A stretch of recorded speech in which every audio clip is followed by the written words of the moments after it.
Hello, my name's Jane Corrie and I write novels for Penguin. My last 6 books have all been in the top 10 of the Sunday Times and one in the Washington Post, which is very exciting and I often have to pinch myself. But I wanted to tell you a little bit about my writing.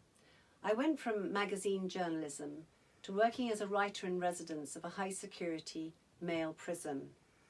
And as a result, I now write about ordinary families who seem ordinary, that is, until one day, often through no fault of their own, an act of crime smashes their world to smithereens. And I saw this happen again and again in the prison where I worked, from stories that people told me about. And in particular, this one stands out.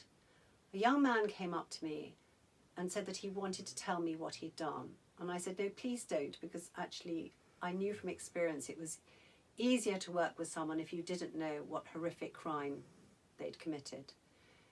But he wanted to tell me, and I felt I had to listen. He'd been driving too fast down a country lane one night and had gone into another car. The driver tragically died. But this young man said that his real sentence was not the years in prison that he faced, but the fact that he would have to live for the rest of his life knowing that he'd killed somebody. His mother was unable to go out of the house for months because of shame. And this story particularly struck home because the man was the same age as my eldest son. And it made me think that there are thousands of families out there whose lives are wrecked.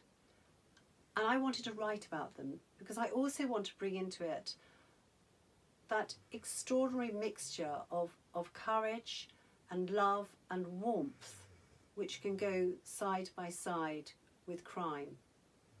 It's a tricky mixture to describe, but you'll see it if you read my books, and I hope you enjoy them.